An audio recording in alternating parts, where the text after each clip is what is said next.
মমতা বন্দ্যোপাধ্যায়ের বরাবরই ভারতীয় সেনার সাথে একটা বৈরিতা আছে, এটা নতুন কিছু নয়।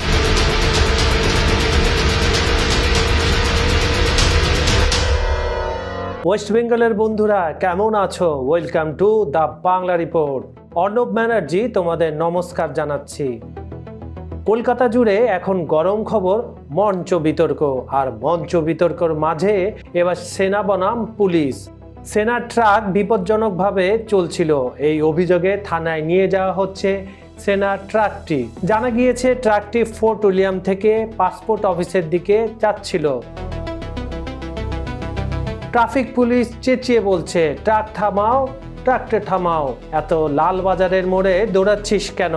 বুঝলি কমিশনার বাবুর গাড়ি আছে পেছনে।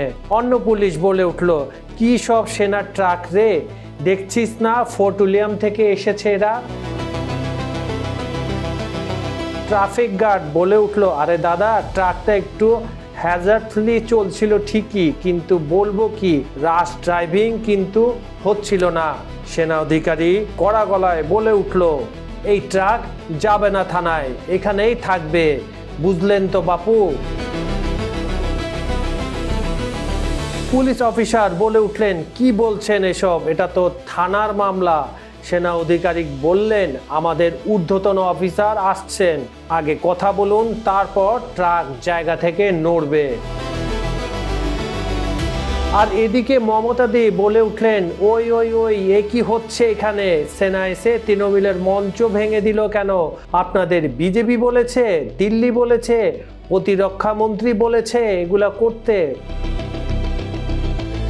সেনারা পালাচ্ছিল দিদির চোখের সামনে থেকে, তাই তো দিদি বলে উঠলেন, আপনারা আমার বন্ধু, আমরা আপনাদের নিয়ে গর্ব করি, আপনারা কিছু জানেন না, দিল্লি আপনাদের দিয়ে যা ইচ্ছা তাই করাচ্ছে।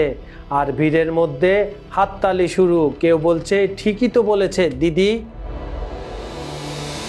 আর এভাবেই মঞ্চ ভাঙা থেকে ট্রাক ধরা, কলকাতার রাস্তায় সেনা বনাম পুলিশের কাণ্ড এখন শহরের একেবারে হটকেক। কে দোষী আর কে ঠিক, সেটা নিয়ে বাঙালির চায়ের কাপে ঝড় উঠছে আর সারাদিন উঠবে। তাই বলা যায় এবার দিদি ফাটাবে। বন্ধুরা, আজকের এপিসোড কেমন লাগলো জানাতে ভুলো না কিন্তু। আজ আসছি, কাল আবার দেখা হবে।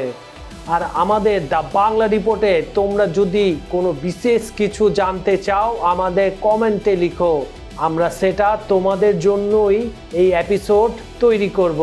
সবাই ভালো থেকো, জয় হিন্দ।